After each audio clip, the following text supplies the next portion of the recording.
हफ्ते के आखिरी दिन दुनिया भर के बाजारों से मिले जुले हल्की सुस्ती के संकेत, लेकिन भारतीय बाजारों में जो छोटे दायरे में कारोबार होता दिख रहा है, क्या हफ्ते के आखिरी दिन रेंज को तोड़ेंगे और यदि हाँ तो किस तरफ लेंगे? इस सवाल का जवाब शेयर बाजार लाइव में आप सबका स्वागत है। नमस्कार, मैं हूं अनिल सिकवी और मैं हूं डिम्पी कालरा। पिछले 2 दिन से ऐसा हो रहा है कि मार्केट की जो क्लोजिंग है वो ओपनिंग काफी हद तक तय करवाती है। कल बाजार डे हाई पे बंद हुए थे, उससे एक दिन पहले बाजार डे लो पे बंद हुए थे। तो ये बाजार का जो रुख है वो ओपनिंग और क्लोजिंग तक चलता है। एक दिन रेंज के ऊपरी सिरे की तरफ, एक दिन रेंज के नीचे के सिरे की तरफ। जहां क्लोजिंग होती है उसके विपरीत ओपनिंग, और जहां ओपनिंग होती है उसके विपरीत क्लोजिंग। तो इसलिए आपको इसी बिजनेस का बने रहना है, क्योंकि क्लोजिंग और ओपनिंग दोनों बड़े इंपॉर्टेंट है। देखिए क्लोजिंग में क्या पोजीशंस जा रही हैं, ओपनिंग में कैसे पोजीशंस बनेंगी, ये समझिएगा जरूर। खैर, इस बीच आज के ट्रिगर्स देख लेते हैं पहले फटाफट से, फिर हम इस पे आगे बढ़ेंगे। आज के ट्रिगर्स में वो C2 फैक्टर तो रहेगा ही, क्योंकि इसके अंदर जब भी कोई हलचल होगी तो आपके सामने वो नोटिस किया जाएगा। जैसे कि कल रुपया, उसके अंदर मजबूती हमको देखिए 19 पैसे की मजबूती है।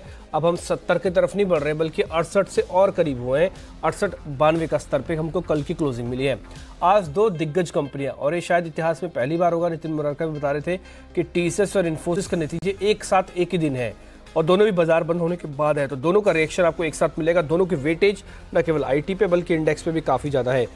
आज IP ग्रोथ, रिटेल महंगाई दर के आंकड़े भी आज ही होंगे। तो रिटेल महंगाई को लेकर कभी खास कुछ चिंता तो नहीं दिख रही है, हालांकि थोड़ी बढ़ जाएगी, 2.25% तक आ जाएगी, लेकिन ये RBI के 4% के अनुमान से थोड़ा कम है। और इस बार IMD का जो बयान आया है कि मानसून अभी तक ठीक ठाक रहेगा, इसको लेकर भी, महंगाई को लेकर कोई खास बड़ी चिंता दिख नहीं रही है। IP ग्रोथ को इससे पहले IMF भी 7% से ऊपर बता चुका है। खैर, आज भारतीय बाजारों के हिसाब से जो आज की क्वार्टरली बेसिस पर ग्रोथ आएगी उस पर हमारी नजर होगी। ग्लोबल मार्केट्स तो खैर है हल्के से कमजोर। एक बार SGX निफ्टी आपको मैं दिखा देता हूँ।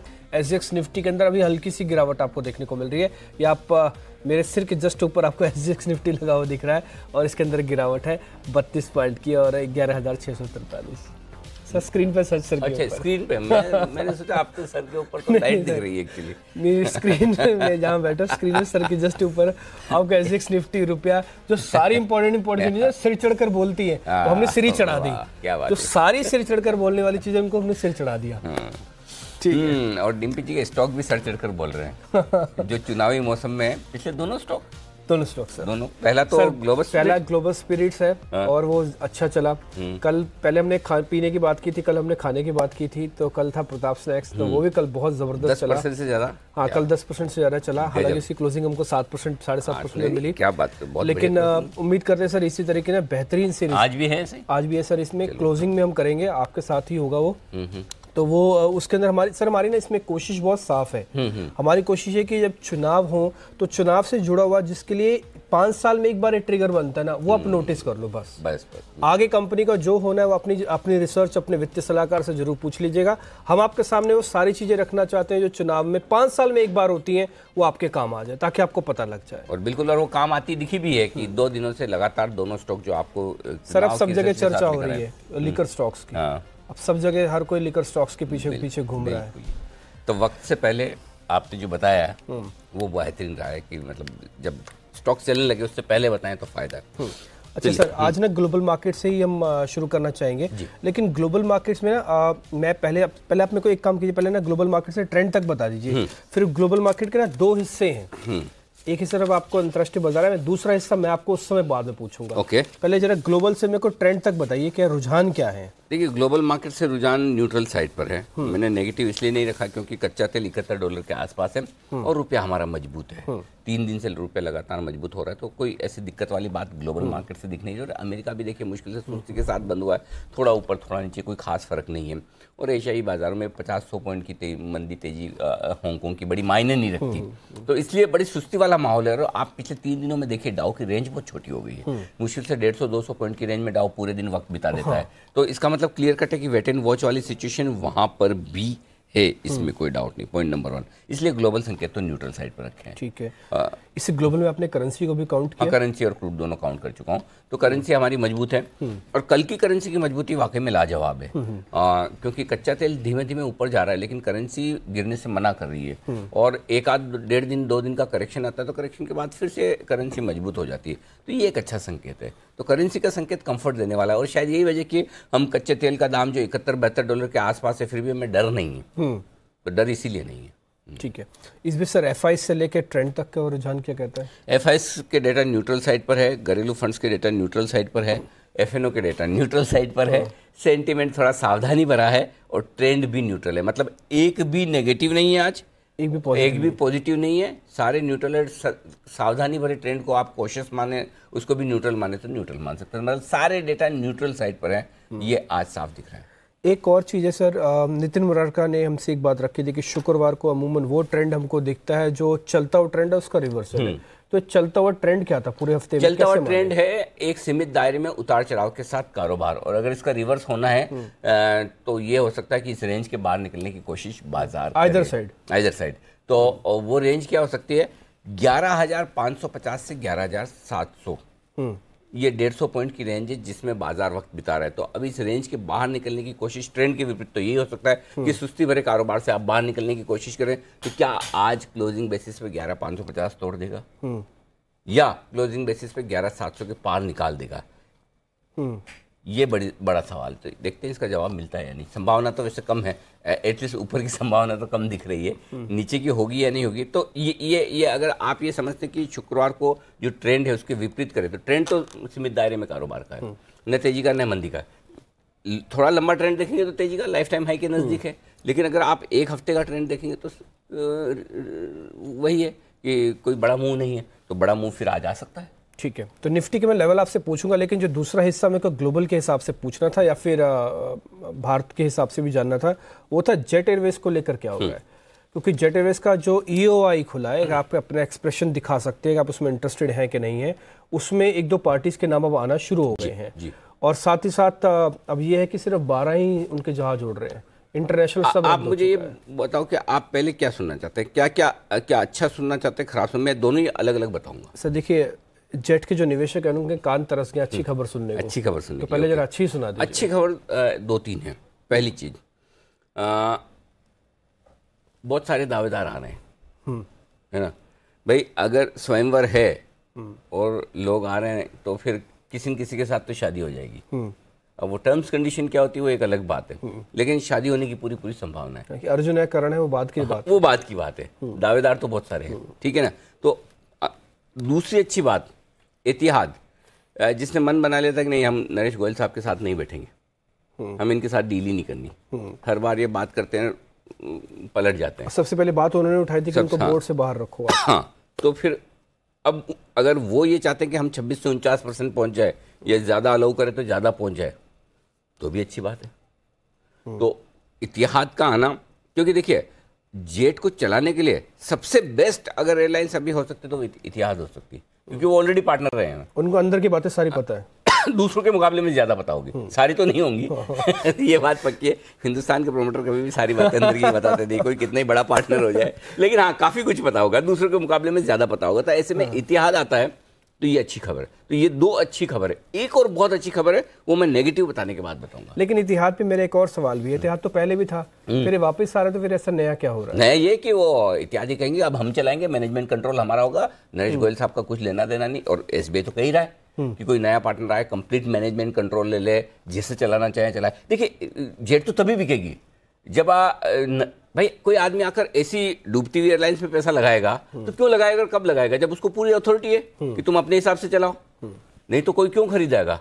ऐसा तो जेट में कोई हीरो मोती नहीं लगे हुए कि जब भाई ये तो रुपए की चीज 54 में मिल रही है, सब ले लें, कल 98 में बिक जाएगी, वैसा तो नहीं है। तो जिसको लेना है मुश्किल वाली एयरलाइंस लेनी है और पैसे डालने हैं, डीमोटिवेटेड एम्प्लॉय से काम करवाना है, ठीक है, प्रॉफिटेबल बनाना है, बैलेंस शीट संभालनी है, ऑपरेशन संभालने हैं, 50 दिक्कतें। तो जो आएगा वो बहुत सीरियस प्लेयर आएगा, और इस लिहाज से जो भी आएगा वो पूरा कंट्रोल मांगेगा। पुराने मैनेजमेंट का कंट्रोल कोई एक्सेप्ट करेगा नहीं। ठीक है, इसमें सर नेगेटिव देखिए, 2 पॉइंट नंबर 1 है। एक तो सिंपल चीज़ है कि अभी देखिए कल रात से उन्होंने सारी इंटरनेशनल एयरलाइंस उड़ानें रद्द कर दी है। अब वो आज सुबह तक की है या लंबा चलेगा वो तो पता नहीं, देखना होगा। पॉइंट नंबर 1, तो वो एक नेगेटिव चीज़ है, करेक्ट। और दूसरा ये कि जेट की समस्या क्या है? जेट की सबसे बड़ी समस्या है पैसा, और एसबीआई के कंसोर्शियम ने चार्ज लेने के बावजूद अभी तक पैसे डाले नहीं है। आईओसी 3 बार पैसे सप्लाई बंद कर चुका है। ऑपरेशंस आज बंद हो रहे हैं तो इसी वजह से हो रहे हैं कि वर्किंग कैपिटल नहीं है, तो पैसा कब आएगा? तो ये सारी चीज़ें बड़ी नेगेटिव है। अब जो एक मैंने कहा कि इन तमाम नेगेटिव के बीच में एक बहुत बड़ा पॉजिटिव है, और वो पॉजिटिव क्या है? हिंदुस्तान में सारे रेगुलेटर्स और सरकारें और इवन प्रमोटर्स एक्शन में तभी आते हैं जब बहुत बड़ी मुसीबत आ जाए, अति हो जाती है, अति हो जाए। और ये अति होने का पहला संकेत कल दिल्ली एयरपोर्ट पे देखा, जो आप फुटेज देख भी रहे हैं। आज सुबह भी हमारे संवाददाता मुंबई एयरपोर्ट पे थे और उन्होंने वहाँ से दिखाया किस तरह से लोग गुस्से में हैं।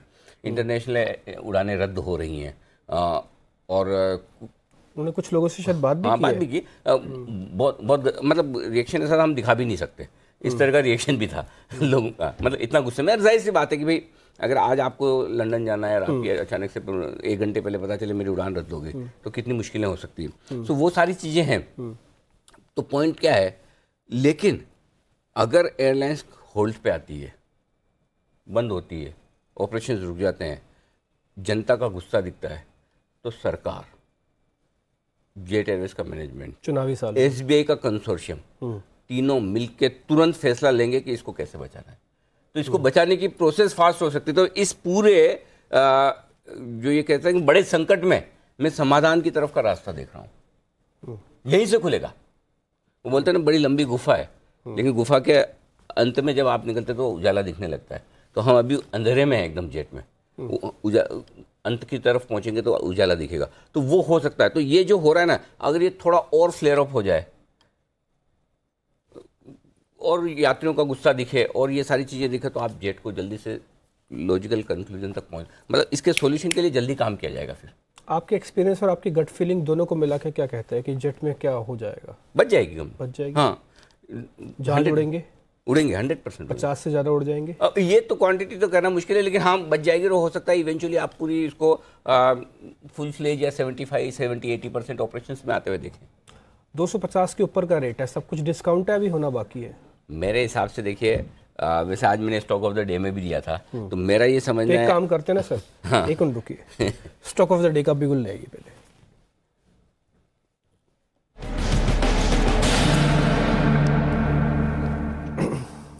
पुरानी परंपराओं को तोड़कर नई परंपराएं भी यही बनाई जाती हैं। और परंपरा ये थी कि पहले हम निफ्टी को डिस्कस करते थे, स्टॉक्स को बाद में, लेकिन आज स्टॉक्स को पहले डिस्कस करें, निफ्टी को बाद में।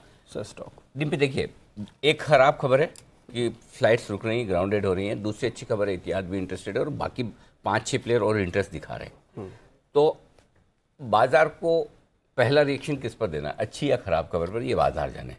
लेकिन हमें ये पता है कि स्टॉक बैन में है, कैश में बहुत डिस्काउंट पर ट्रेड कर रहा है, फ्यूचर्स में बहुत डिस्काउंट पर ट्रेड कर रहा है, कैश में ऊपर है। मैं इसलिए कैश के लेवल देता हूँ, क्योंकि फ्यूचर का प्रीमियम डिस्काउंट हमेशा आपको ऊपर नीचे होता रहता है। मार्केट जिस किसी चीज़ पे पहला रिएक्शन दे, अगर उतियात को लेकर खुश होता है तो आपको 270-75 की रेंज में बेच देना है, पहला पॉजिटिव आता है तो। हाँ, और अगर इंटरनेशनल फ्लाइट्स कम हो रही हैं, घरेलू फ्लाइट्स में भी दिक्कत है, और उसको देखकर बाजार परेशान होता है, नीचे आता है, और नीचे अगर आकर 240 के आसपास आता है तो वहाँ लेना है। तो 240 से 275 की रेंज है जेट एयरवेज के लिए। इस रेंज के बाहर जब तक बंद ना हो तब तक आप इसको ट्रेड करते रहिए, रेंज के कंप्लीटली विपरीत। सिंपल ये ट्रेड है। ऊपर से नीचे आना, नीचे से वापस ऊपर जाना है। रेंज जो है वो 240 से 275 है। बिल्कुल ठीक है, जब तक कोई और बड़ी खबर नहीं आती है। हाँ बिल्कुल। जब तक और एक चीज़ समझिए, देखिए कंपनी बिकेगी तो अभी कोई जेट के लिए मुझे नहीं लगता है 150-200 रुपये से ज़्यादा देगा। इतना भी देते तो बड़ी बात है। तो आम शेयर होल्डर के लिए तुरंत कोई पैसा बनेगा उसकी संभावना नहीं के बराबर है। लेकिन बाजार की उम्मीद क्या है, इस 260 रुपये के भाव में उम्मीद एक ही है, एक तो जेट बंद नहीं होगी, दूसरा ये कि कोई ढंग का प्लेयर आएगा जो खरीदेगा, और तीसरा ये कि पुराने दिन वापस आ जाएंगे। तो इन 3 चीज़ों पे 260 का भाव है आज। ठीक है, तो उम्मीदों से ही खैर मार्केट आगे थोड़ा रिएक्शन भी देता है। उम्मीद तो है कि तीनों के तीनों चीज़ें पॉजिटिव होंगी, जो भी हम डिस्कस भी कर रहे थे। आप इस रेंज का प्ले लीजिए, 240 के आसपास मिले, फर्स्ट रिएक्शन नेगेटिव मिले, पॉजिटिव सोचिए, फर्स्ट रिएक्शन पॉजिटिव मिले, फिर देन नेगेटिव सोचिए। सर निफ्टी पे आज की रणनीति देखिए 11,600 और 29,800 कल के जो निर्णायक लेवल है वही आज के भी निर्णायक लेवल है, कोई बदलाव नहीं है। और अगर आपने कल मेरी कमेंट्री सुनी तो आज ये समझ लीजिए कि रिपीट टेलीकास्ट है ये ठीक है, क्योंकि छोटी रेंज भी निफ्टी की वही है 11,550 11,675 जो कल की थी। मीडियम रेंज मैंने एक ही कर दी बिगर को छोड़ के 11,500 से 11,715, ये आपकी मीडियम रेंज होगी। तो ये दो ही रेंज आज निफ्टी के लिए। बैंक निफ्टी 29,700 29,900 बेहद छोटी रेंज है बैंक निफ्टी के लिए। मीडियम रेंज 29,650 से 30,050 की बनती है और एक्सट्रीम रेंज 29,500 से 30,150 की। इस तीन रेंज के लिए आपको बैंक निफ्टी को ट्रेड करना है। छोटी रेंज बहुत छोटी दी है मैंने, 29,700 से 29,900 ही दी है और मीडियम रेंज भी कोई बहुत बड़ी नहीं है, 29,650 जो कल का लो है। और एक्सट्रीम रेंज तो आपको पता ही 29,500 मजबूत सपोर्ट है, 30,150 के ऊपर टिकना मुश्किल है बैंक निफ्टी के लिए। जो एग्जिस्टिंग पोजीशन है अगर तेजी की किसी की बैंक निफ्टी में तेजी की पोजीशन के स्टॉप लॉस परसों ही ट्रिगर हो चुके थे, क्लोजिंग भी और इंट्राडे भी, जैसे 29,900 के नीचे क्लोज मिला। निफ्टी में आपको याद होगा क्लोजिंग बेसिस पर स्टॉप लॉस कल ही ट्रिगर हो चुके थे, परसों मतलब जो हमने कल बताया था। कल हमने खाली ये कहा था कि इंट्राडे के लिए आपको स्टॉप लॉस 11,550 रखना है, कल एग्जैक्टली 11,550 का लो बना है। तो इंट्राडे में तेजी की पोजीशन का स्टॉप लॉस अभी भी ट्रिगर नहीं हुआ है, आज भी आपको 11,550 रखना है। आज 11,550 के नीचे ट्रेड करता है तो इंट्राडे में आप तेजी की पोजीशन छोड़ दीजिए। बाकी पोजिशनल तो आपकी तेजी की पोजीशन निफ्टी और बैंक निफ्टी में होनी ही नहीं चाहिए अगर आप लेवल्स को प्रॉपर फॉलो करते हैं तो। अब आइए शॉर्ट पोजीशन। इंट्राडे और क्लोजिंग बेसिस पर आपकी शॉर्ट पोजीशन निफ्टी में है तो स्टॉप लॉस एक ही है, वो 11,700। अब आप कहेंगे कि दूर है तो है, कुछ नहीं कर सकते, दूर ही है ये। तो 11,700 आपका स्टॉप लॉस है, 11,550 11,500 के टारगेट के लिए आपको अपनी शॉर्ट पोजीशन को होल्ड करना है। बैंक निफ्टी में इंट्राडे और क्लोजिंग बेसिस पर स्टॉप लॉस है 30,000 का, 30,000 के पार निकले तो आप अपनी शॉर्ट पोजीशन को काट लीजिए। 29,650 और 29,550 दो टारगेट के लिए आपको मंदी की पोजीशन बनानी है बैंक निफ्टी में। ठीक है। अब सर नई पोजीशंस जिसको बनानी हो उनको क्या करना है, उनके लिए लेवल 11,525 11,550 की रेंज में निफ्टी खरीदने की कोशिश करनी चाहिए। छोटा स्टॉप लॉस 25 पॉइंट का 11,500 का आपका रहेगा। इनफैक्ट 11,500 से 11,550 खरीदने की रेंज है और कोई वहां खरीदा तो 11,475 भी स्टॉप लॉस आप लगा सकते हो, नहीं तो 11,500 का स्टॉप लॉस लगा लीजिए। 600-650 तक के टारगेट के लिए आपको निफ्टी खरीदनी है। बेचने की रेंज है 11,650 से 11,700 अगर मौका मिलता है, वैसे चांस कम लग रहा है लेकिन फिर भी यू नेवर नो, 50 पॉइंट का अगर चांस मिल जाता है तो वहां पर बेचिए। 11,725 आपका स्टॉप लॉस है और 11,600 तक के टारगेट के लिए एक बार आपको शॉर्ट पोजीशन निफ्टी में बनानी चाहिए। वैसे ही बैंक निफ्टी में खरीदने का लेवल एक चांस लेना चाहें 29,700 के आसपास खरीदिए। ये थोड़ा एग्रेसिव कॉल है, बोल्ड कॉल है, हो सकता है उसके आसपास आप खुल जाए तो 85 पॉइंट की रिस्क रखनी है या 60 पॉइंट की। कल का लो है 29,640, वो स्टॉप लॉस लगा लीजिए, बस सिंपल है। और नहीं भी करें एक बार खरीदारी तो चलेगा। तो बैंक निफ्टी में खरीदारी करना थोड़ा सा एग्रेसिव और रिस्की है, तो अगर करना है तो 50-60 पॉइंट के स्टॉप लॉस के साथ और 29,650 के आसपास खुले तो फिर रुक जाइए खरीदने के लिए, ठीक है ना। 29,900 30,000 तक के टारगेट के लिए आपके लिए खरीदारी करने की राय है। वहीं बैंक निफ्टी में शॉर्ट करने की राय है, वो रेंज बेहद साफ है 29,850 से 30,000। ये 150 पॉइंट की रेंज है, इस रेंज में आपको शॉर्ट करना चाहिए। रेंज बड़ी है, बिल्कुल है, रेंज बड़ी है हाँ, लेकिन आपको बैंक निफ्टी मौके दे रहा है इस रेंज में शॉर्ट करने का। इस रेंज में वो 29,850 से घूमेगा, 29,900 से घूमेगा या 30,000 से घूमेगा, ये मुझे पता नहीं है, इसलिए मैं रेंज दे रहा हूँ। तो जहाँ से घूमे या फिर आप किस्तों में 3 लॉट शॉर्ट कर लीजिए। 29,700 29,650 के टारगेट के लिए आपको करनी चाहिए मंदी। ये है आपके लिए बैंक निफ्टी पर शॉर्ट पोजीशन बनानी है। ठीक है सर, इसमें कोई सेक्टर इंपॉर्टेंट है क्या? सेक्टर कोई खास ऐसा दिख नहीं रहा है। आईटी में थोड़ा दबाव दिख रहा है, इन्फोसिस टीसीएस नतीजों कल भी नहीं चल रही है। हाँ, कल भी ऊपरी स्टोर से प्रॉफिट बुकिंग आ गई थी। ऑयल मार्केटिंग कंपनियों के शेयर मजबूत हुए हैं लेकिन मेरा कॉन्फिडेंस नहीं बन रहा कि खरीदारी कर ही ली जाए। थोड़ा ऊपर आने दीजिए, फिर देखेंगे कहीं शॉर्ट के लेवल प्रॉपर मिलेंगे क्या। सीमेंट थोड़ा मजबूत हुआ है कल, अब I don't know follow buying कितनी आ पाएगी। तो कोई बहुत कन्विक्शन वाले स्टॉक सेक्टर आज दिख नहीं रहे।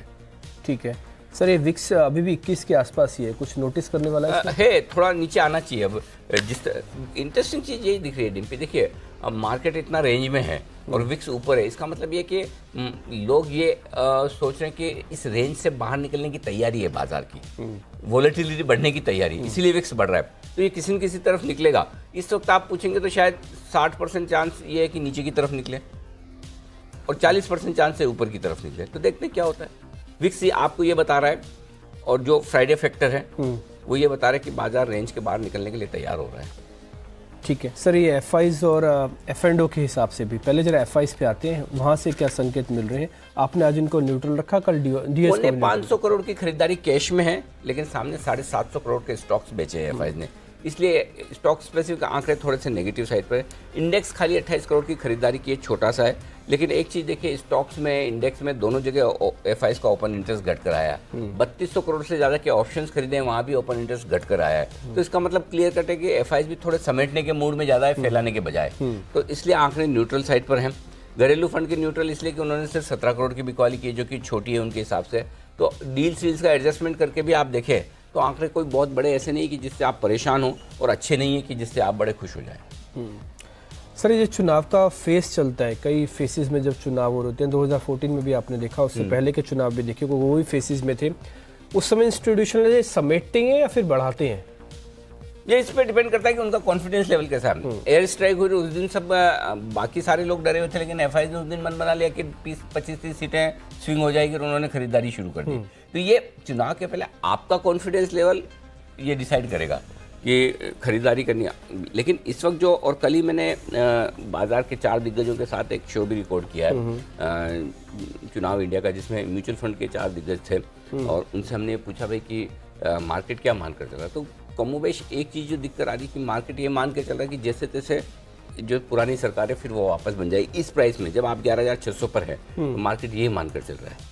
तो नेचुरली FIs भी यही सोच रहे हैं कि वही सरकार वापस बन जाएगी, 5-25 सीट कम ज़्यादा से बने जैसा भी हो, बस उतना ही है। ठीक है, तो सर आज का हमने स्टॉक ऑफ द डे तो दे दिया, लेकिन मैं दर्शकों के सामने ना एक बार F&O के डेटा एक बार F&O के डेटा भी डिस्कस कर लेते हैं, फिर मैं आपको वो रिपोर्ट कार्ड भी, यानी कि वो प्लेट भी आपके सामने आ जाएगी अगर आपने लेवल मिस कर दिए हो। तो कई लोगों को है ना कि ये पूरा इंडेक्स सुनने के बाद स्टॉक्स की आदत होती है, वो एक बार वापस से दिखा देंगे। सर F&O के आंकड़े जरा।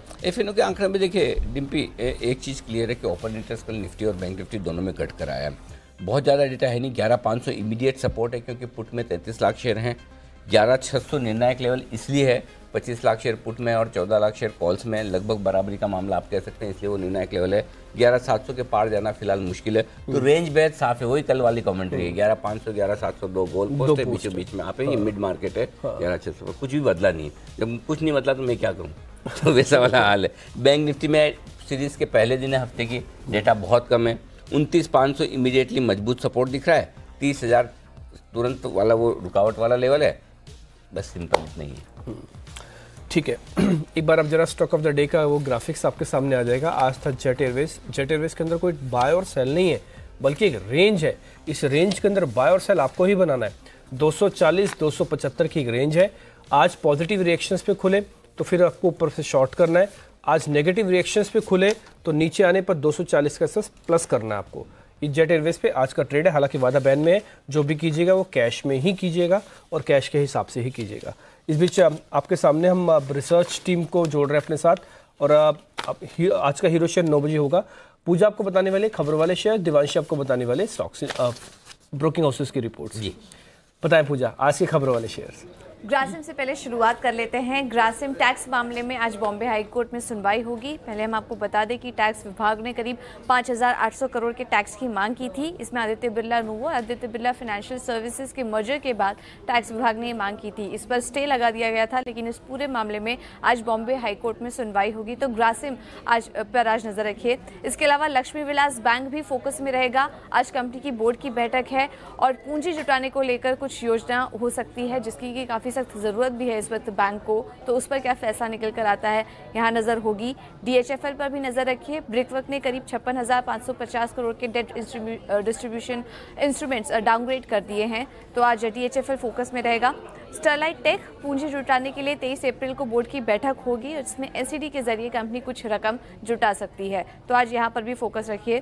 कोरोमंडल इंटरनेशनल भी आज रडार पर रहेगा। ICICI प्रूडेंशियल लाइफ ने कोरोमंडल इंटरनेशनल की करीब 2% हिस्सेदारी बेच दी है और अब मौजूदा हिस्सेदारी घटकर 3% ही रह गई है। ल्यूमेक्स ऑटो भी फोकस में है। आज जर्मन की एक कंपनी जॉब होल्डिंग के साथ कंपनी ने जॉइंट वेंचर कर दिया है और इसके जरिए कंपनी ऑटो कंपोनेंट का उत्पादन और बिक्री करेगी भारत में। तो आज इस स्टॉक पर भी नजर रखिए। तानला सॉल्यूशंस 12 अप्रैल से कंपनी ASM श्रेणी में शामिल हो जाएगी, ये एक अपडेट आ रहा है कंपनी के संदर्भ में। इसके अलावा MSTC और GPT इंफ्रा पर भी नजर रखिए। कंपनी के सर्किट फिल्टर रिवीजन हुए हैं। MSTC का प्राइस बैंड 10% से बढ़ाकर 20% कर दिया है और जीपीटी इंफ्रा का प्राइस बैंड घटाया है, 10% से घटाकर 5% कर दिया है। और एक प्रमोटर की तरफ से भी एक्शन हुआ है। उषा मार्टिन में प्रमोटर पीटर हाउस इन्वेस्टमेंट, जिसका कि कंपनी में करीब 7% स्टेक है, और 9 अप्रैल को कंपनी के 6 लाख शेयर्स बेच दिए हैं। ये जो डील हुई है ये 9 अप्रैल को हुई है, तो यहाँ पर भी फोकस रहेगा। ठीक है, न्यूज़ फ्लो है और न्यूज़ फ्लो का आज मिड कैप शेयरों पे न्यूज़ फ्लो बहुत अच्छा है, उसका रिएक्शन मिलता भी है।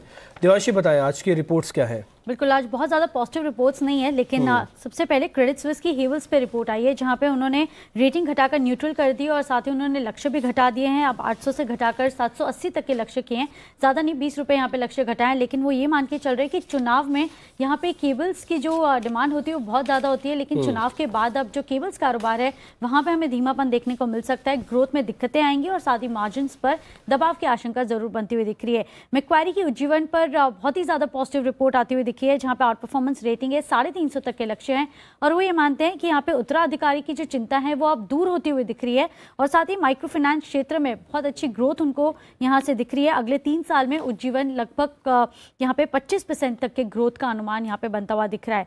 साथ ही आज रेवेन्यू सुपरमार्केट पर यानी कि डी-मार्ट पर मॉर्गन स्टैनली की रिपोर्ट आई है, अंडरवेट की रेटिंग के साथ उन्होंने कवरेज शुरू किया है, 1120 तक के लक्ष्य दे रहे हैं और मान रहे हैं कि मॉडल जो है डी-मार्ट का वो बहुत ज़्यादा सख्त है, लेकिन यहाँ पे रिटेल से जो कंपटीशन है वो बढ़ रही है और इसी की वजह से ऊपरी स्तर पर यहाँ पे दिक्कतें आ सकती हैं। मैक्वारी की डॉक्टर रेड्डीज पर न्यूट्रल रेटिंग है और यहाँ पे जो लक्ष्य है 2648 के हैं।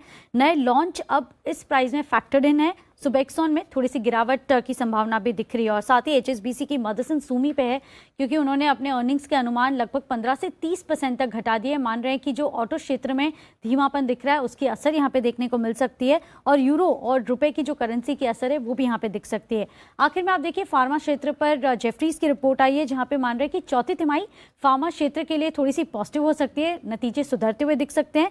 आय करीब 12% की ग्रोथ बता सकता है और साथ ही डॉक्टर रेड्डीज और लुपिन सबसे अच्छे नतीजे पोस्ट करेंगे, जहां पे सन फार्मा के अर्निंग्स थोड़ी सी वीक आते हुए दिखेंगी। ठीक है, ये तो कुछ एक रिपोर्ट्स आपके सामने, इस रिपोर्ट्स का असर आपको पॉजिटिव नेगेटिव जरूर आपको पड़ते हुए दिखेगा। इस बीच राकेश जी भी हमारे साथ जुड़ रहे हैं, थोड़ी देर में हमारे साथ सचिनंद उत्तेकर भी जुड़ेंगे, लेकिन सर एक चीज़ और पता करनी थी, ये जो इलेक्शन के फर्स्ट फेज की वोटिंग हुई है उसको आप कैसे देखते हैं? वोटिंग का टर्न अराउंड तो अच्छा है, एक 91 सीट्स में से कई सीट्स तो ऐसी हैं जहाँ पे 60% से ज़्यादा 70% तक की वोटिंग भी आई है। देखिए, 2 वजह है। पहले आमतौर पर ये समझा जाता था कि जब भी वोटिंग का परसेंटेज बढ़ता है इसका मतलब ये कि जो सत्ता में पार्टी है उसके लिए विपरीत माना जाता है।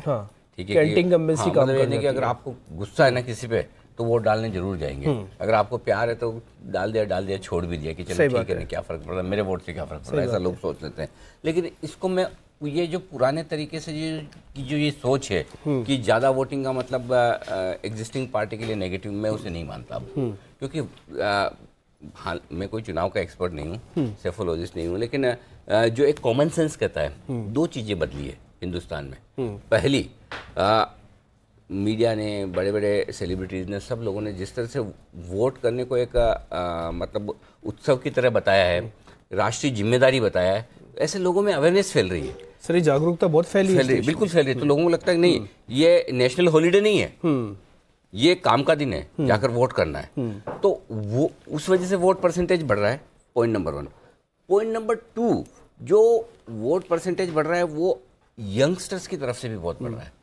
अब जो, और देखिए इस बार फिर से 1.5 करोड़ नए वोटर्स हैं जो जुड़ रहे हैं और जो 21, 22, 25 साल की उम्र तक के वोटर्स हैं वो बहुत ज़्यादा है और अब उन्हें इंटरेस्ट आने लगा है कि हमें जाके वोट देना चाहिए।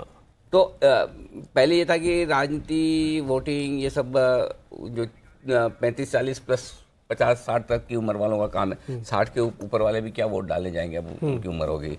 यंगस्टर्स के लिए वो छुट्टी होती थी। कल तो ये परसेंटेज का वोट, पहली तस्वीर वही दिखाई थी जब 93 साल की एक महिला गई थी और सब उनके पोते उन्हें जो है उनके पोते उनको लेके गए थे। तो ये बड़ा बदलाव और ये अच्छी चीज है सर। एक जनरेशन, फिर बाद में उनके पिताजी वाली जनरेशन, उनके पोते वाली जनरेशन, 3 जनरेशन एक साथ एक ही पर्व को मना रही है। हाँ, लेकिन यूपी में जो वोटिंग कम हुई है वो आप एक तरह से शायद कुछ हद तक जो लोग कह रहे हैं कि हो सकता है वो भारतीय जनता पार्टी के पक्ष में हो, क्योंकि सारी की सारी यूपी की जिन सीटों पर चुनाव है सारी वो बीजेपी के पास है ऑलरेडी। तो ऐसे में अगर बीजेपी के अगेंस्ट आकर लोग वोट कम कर रहे हैं, अगर उस फॉर्मूले से जाए और अगर वो फॉर्मूला न लगाएं तो फिर अपनी जगह है, बट ओवरऑल वोटिंग परसेंटेज जिस तरह से बढ़ रहा है वो बहुत अच्छी बात है। ठीक है। इस बीच आपकी भी काफ़ी सारी तस्वीरें हमको मिली हैं, हमने कई तस्वीरें कल भी दिखाई थी, लेकिन आने वाले समय में हम आपके सामने और तस्वीरें, क्योंकि आपकी इतनी ज़्यादा तस्वीरें मिली हैं कि कल हम पूरा दिन दिखा ही नहीं पाए और बहुत सारी चीज़ें थी, लेकिन आज हमने कोशिश की कि आज भी वो सारी की सारी तस्वीरें हम आपके सामने रखेंगे। खैर, इस बीच आज के मेहमानों से भी जुड़ने का वक्त हो गया। एक बार राकेश बंसल जी से भी जुड़ते हैं, दिल्ली से हमारे साथ जुड़े हैं, और हमारे साथ सचिन उतेकर जुड़ चुके हैं मुंबई से। पहले इनका नाम वैसे तो सचिदानंद उतेकर है, लेकिन हमने इनका नाम ही बदल दिया, शॉर्ट फॉर्म कर दिया, शॉर्ट फॉर्म हो गया, अब नया नाम है सर आपका। अच्छा, शॉर्ट फॉर्म में आपका ज़्यादा पावरफुल है नाम, पावरफुल है। अच्छा। बस अब पासपोर्ट में आपका वही नाम रहेगा बस। और अपने ऑफिस में बोल देना मेरे को सचिन बुलाया करो। नहीं, सचिन ही बुलाते हैं। सचिन ही बुलाते हैं ना। पासपोर्ट वालों को बोले तो बस दिखा देना कि हाँ सचिदानंद उतेकर है बस, नहीं तो फिर आपको जरूरत नहीं है। बम्बई में एक चीज़ मैं आपको बता दूं, ज़्यादातर बड़े आदमी ने बॉम्बे में आने के बाद अपने नाम बदले। हाँ, मतलब इतनी बड़े बड़े जो सेलिब्रिटीज रहे हैं, बड़े बड़े फिल्म स्टार सर बॉलीवुड में तो बहुत है। हाँ, बॉलीवुड में तो कॉमन है बड़ा ये। हाँ, तो मतलब वैसा ही है। तो अभिषेक हमारे बता रहे कि 2 बड़े नाम बदले हैं। पहले राजीव भाटिया वो करते थे। हाँ, जो अक्षय कुमार हो गए। संजीव कुमार का नाम था हरीभाई जरीवाला। हाँ, दिलीप कुमार का पहले यूसुफ खान। हाँ, तो ये सब तो चलता रहता है। चलिए anyway, लेकिन आइए अब बिगुल बजाते हैं पिक ऑफ द डे का, और हमारे एक्सपर्ट से लेते हैं आज की उनकी best pick.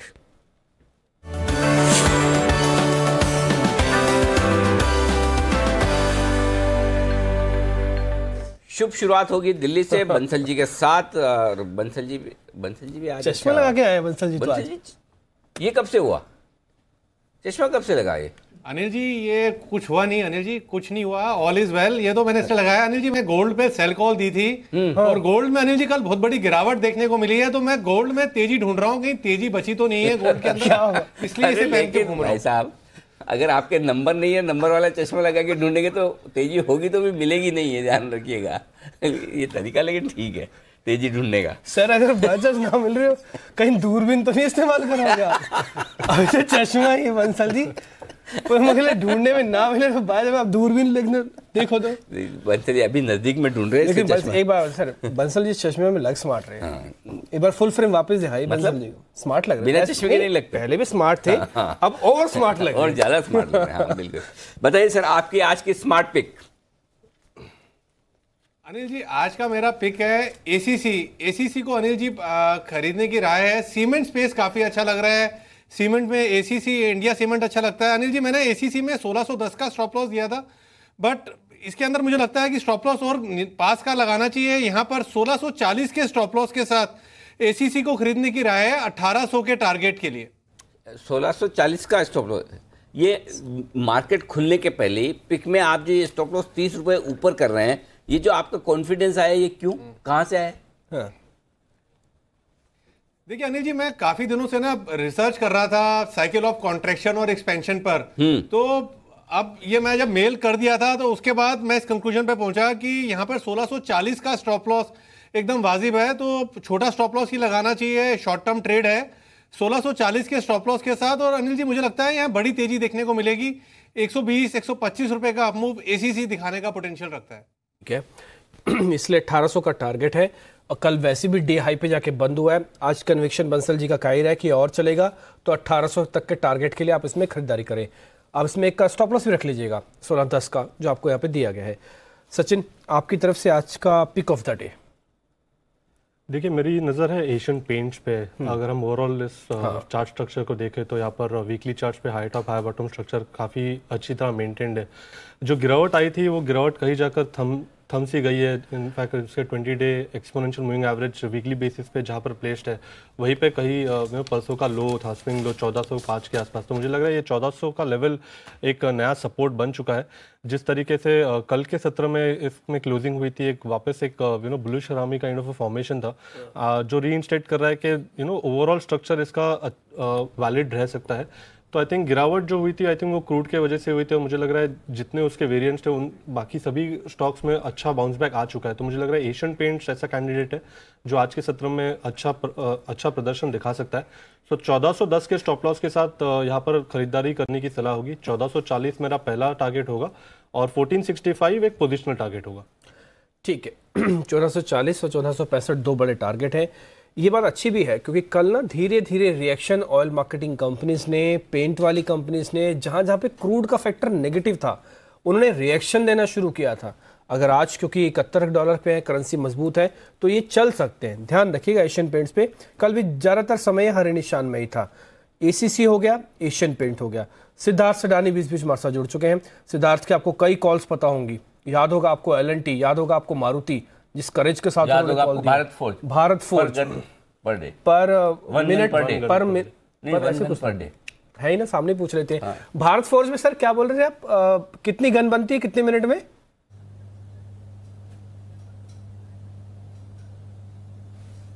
Good morning Anil ji, Dimpy. Morning sir. Minute में तो नहीं बनती है, ये आर्टिलरी गन की बात हो रही है। तोप है, तोप। कंपनी के जो प्लान है अरे आने वो वाले 2 से 3 सालों के लिए, आप तोप की बात कर रहे थे? वो है कैनन तोप।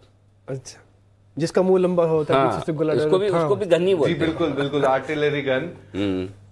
मुझे सरप्राइज हुआ थोड़ा कि डिम्पी जी को इस मामले तो में ये आर्टिलरी गन में 1 गन पर डे की जो भारत फौज बात कर रही है। जी जी जी, बताइए। ठीक है सिद्धार्थ। तो हम मानते हैं अभी भी भारत फौज में रुझान उतना स्ट्रांग नहीं आया है। स्टिल हम मानते हैं कि एक बार के लिए क्लास 8 ट्रक्स की इनकी जो सेल्स है यहाँ पे अगर यूएस में, अमेरिका में इंप्रूव हो जाती है, तो हमें लगता है कि भारत फौज बहुत बेहतरीन परफॉर्म कर सकता है। इनफैक्ट यहां से कुछ नहीं तो 50% का मूव आ सकता है भारत फौज में।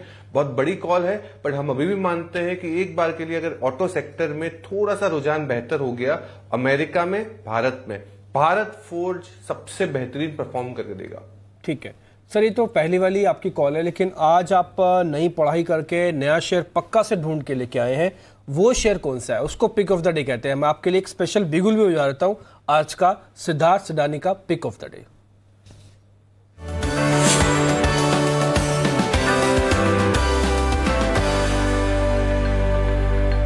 सिद्धार्थ जी बताइए।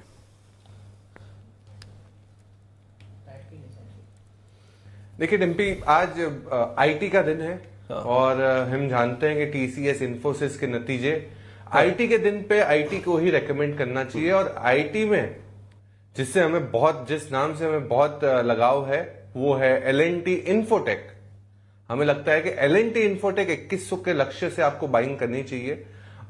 रुझान बहुत अच्छा है, कंपनी बहुत बेहतरीन परफॉर्म कर रही है। अगर आंकड़ों की बात करें तो करीबन 18% की आई में ग्रोथ, 24% के आसपास EBITDA में ग्रोथ, और ओवरऑल पर्सपेक्टिव से मानते हैं आने वाले 2 सालों के लिए 13% मुनाफों में ग्रोथ हो सकती है। L&T इन्फोटेक, हम माइंडट्री का एक एक्विजिशन की भी बात चल रही थी। हमें लगता है कि यहां पे अगर ये सब एक्विजिशन वगैरह हो जाते हैं तो बहुत स्ट्रांग रुझान रहेंगे L&T इन्फोटेक पे।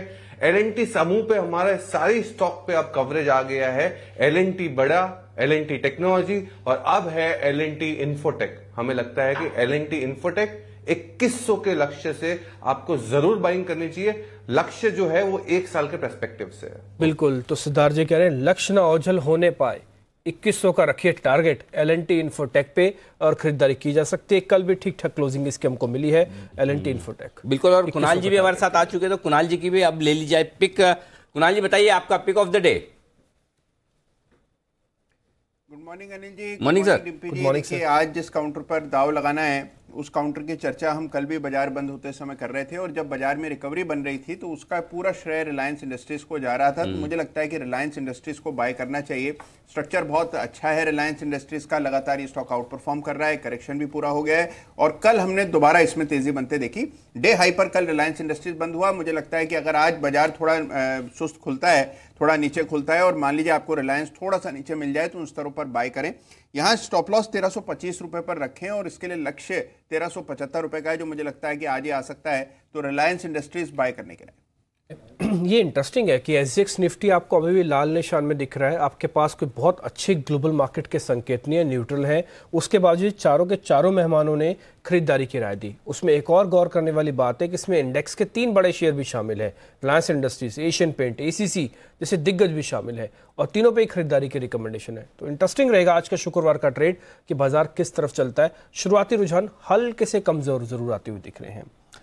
क्या ठीक है, इस बीच हम आपके सामने अभी वो सारी तस्वीरें भी रखेंगे जो आप लगातार हमको भेज रहे हैं। उन सभी तस्वीरों को हम एक एक करके आपके सामने रखेंगे। और आज हमारे मेहमान फिर से तैयार हैं।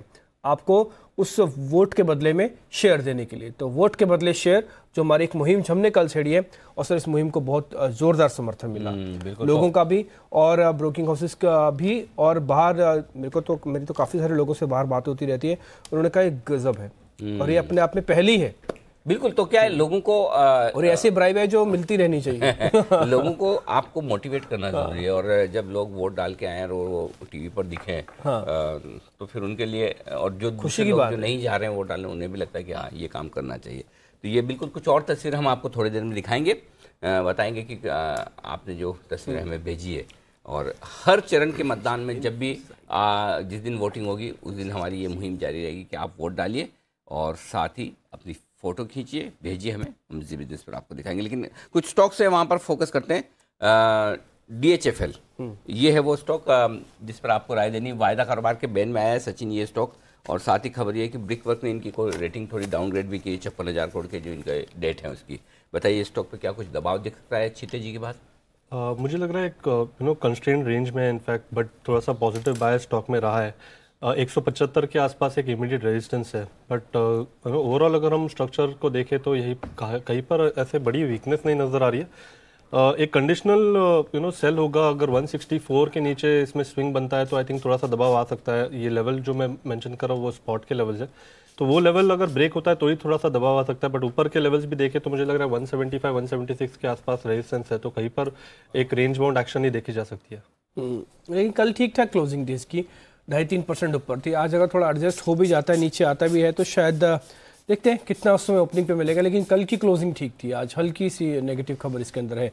एक चीज़ और है जो आज के रिजल्ट ट्रिगर्स में दिख रही है कि वो है दो बड़े दिग्गज कंपनीज के नतीजे, इन्फोसिस और टीसीएस के। इतिहास में पहली बार इन्फोसिस और टीसीएस एक साथ एक ही दिन नंबर उतारा है, और सिर्फ 1 घंटे का फर्क रहेगा। जो उन्होंने प्रेस रिलीज भेजी है सिर्फ 1 घंटे का फर्क है, एक का 4 बजे और एक का 5 बजे शाम को आपको नंबर्स मिल जाएंगे।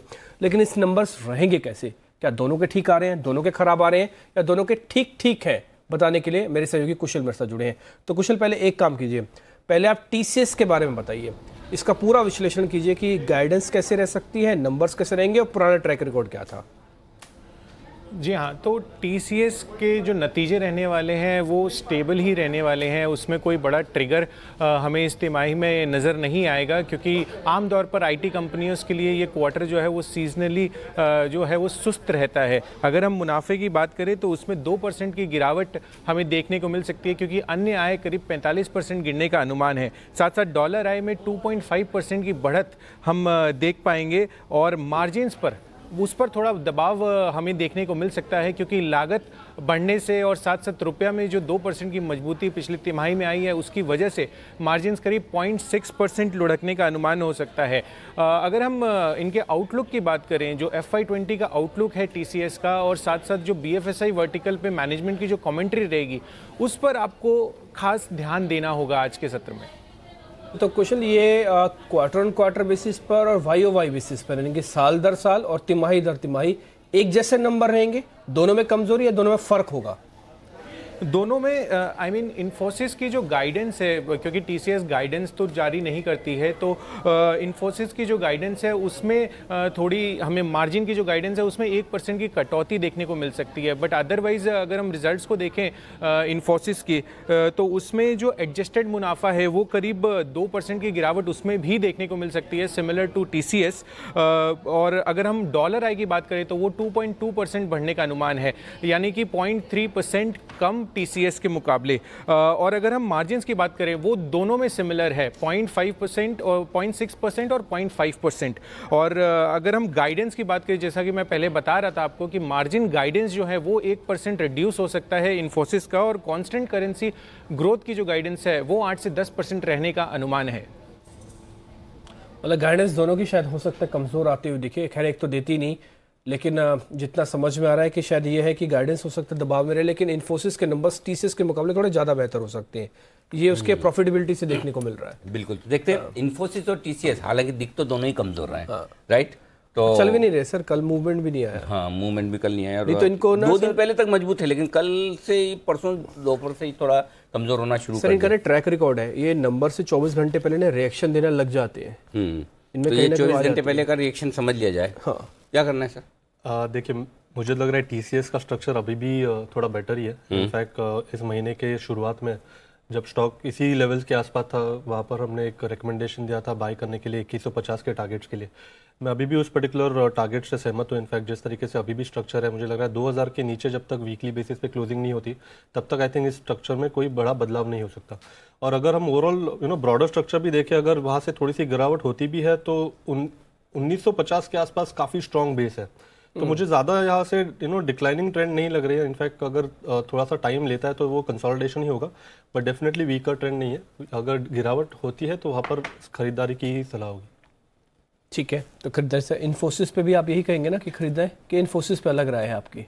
इन्फोसिस और टीसीएस दोनों के स्ट्रक्चर्स ऑलमोस्ट सिमिलर ही है। जिस तरीके से पिछले 2 हफ्ते का मूवमेंट है, आई थिंक लगभग आगे पीछे ही चल रहा है। तो मुझे लग रहा है वहाँ पर भी 730 के आसपास काफ़ी अच्छा सपोर्ट है स्टॉक में। एंड ऊपर मुझे लग रहा है कि अगर नतीजे अच्छे आ जाते हैं और उसके रिएक्शंस पॉजिटिव हो जाते हैं तो मुझे लग रहा है 770 का जो अभी एक स्विंग बना था वो आई थिंक ब्रीच होगा और 790 तक एक एक्सटेंडेड मूव आ सकती है। आप दोनों के चार्ट पे पॉजिटिव है, टीसीएस पे पॉजिटिव है सिद्धार्थ सिडानी और माफ़ कीजिए सचिन, और उसके अलावा आप इन्फोसिस पे पॉजिटिव हैं। ठीक है, तो भाव से आप पॉजिटिव दिख रहे हैं। एक बार सिद्धार्थ से भी मैं व्यू ले लेता हूँ, क्योंकि सिद्धार्थ ने आईटी पे पढ़ाई भी की है, आज उनका एक शेयर भी है LNT इन्फोटेक। सिद्धार्थ जी, इन्फोसिस और टीसीएस पे दोनों पे आपका व्यू क्या है, स्टैंड क्या है, सिर्फ नंबर के हिसाब से बताइएगा।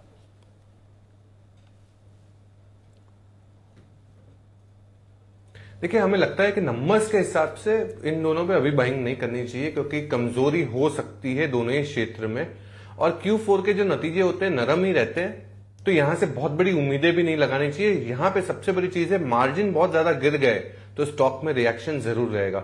मैं दोनों में ही खरीदारी की राय नहीं देता हूं।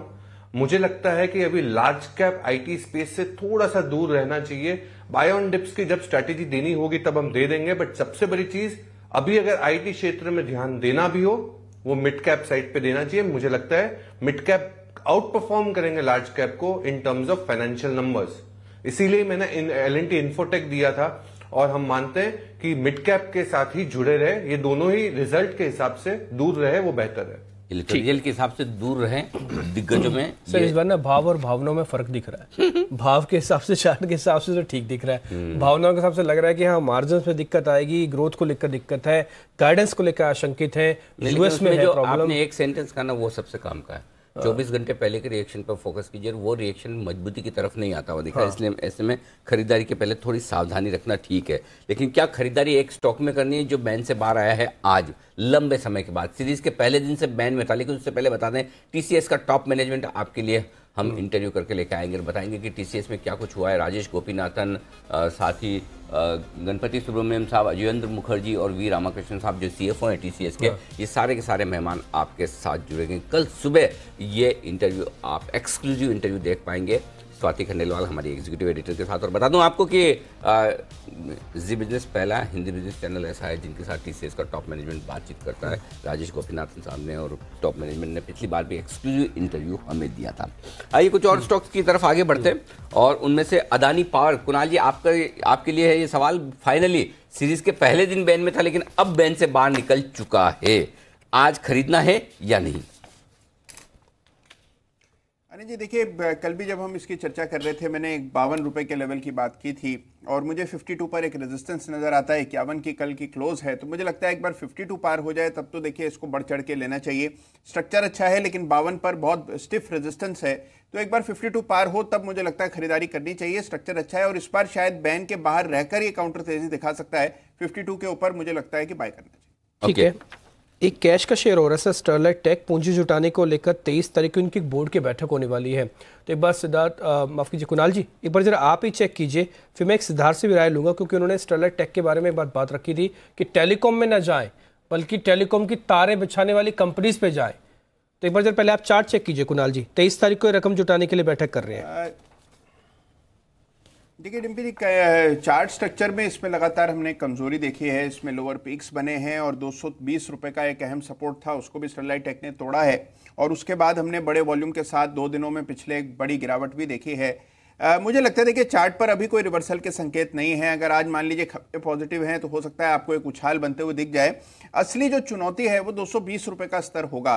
अगर स्टरलाइट टेक्नोलॉजी 220 के लेवल को बहुत क्लियरली पार करके उसके ऊपर एक बंदी देता है तब जरूर इसमें खरीदारी करनी चाहिए, अन्यथा एक बार के लिए वेट एंड वॉच करना चाहिए। मुझे लगता है कि काफी लॉन्ग्स इसमें अभी बचे हुए अनवाइंड होने के लिए 220 के ऊपर ही स्टरलाइट टेक्नोलॉजी में खरीदारी की राय रहेगी। फिलहाल वेट एंड वॉच करें। ठीक है, टेक्निकल पैटर्न ये कहता है कि 220 के ऊपर और स्ट्रांग होगा, लेकिन क्या हर गिरावट में खरीदारी करनी है?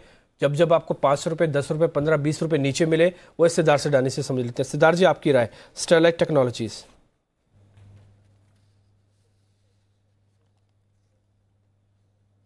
बिल्कुल डिम्पी जी, बाय ऑन डिप्स की स्ट्रैटेजी होनी चाहिए स्टरलाइट टेक्नोलॉजी पे।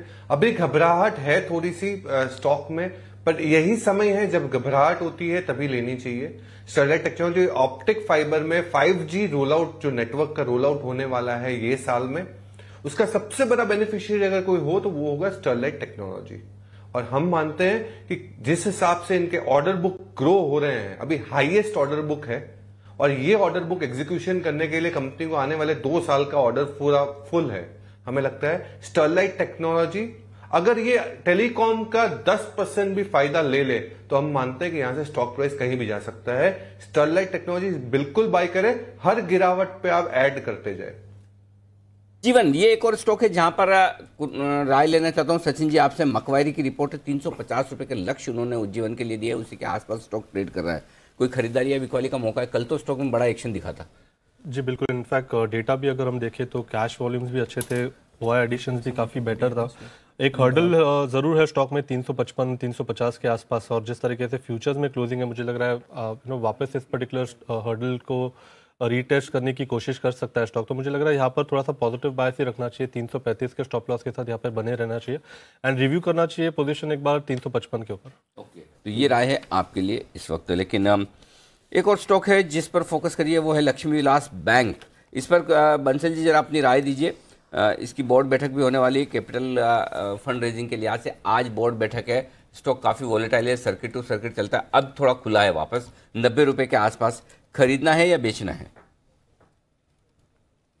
देखिए अनिल जी, टेक्निकल रुझान काफ़ी अच्छा है और इस स्टॉक ने एक बड़ा ब्रेकआउट 87 रुपीज़ के ऊपर दिया है। तो पहले तो अनिल जी काफ़ी लोगों ने ले रखा है, जिन्होंने ले रखा है वो होल्ड रखें और नई खरीदारी भी की जा सकती है। टेक्निकली अनिल जी मुझे लगता है यहाँ पर शॉर्ट टर्म में ऊपर में 94 95 के भाव इजीली देखने को मिल सकते हैं।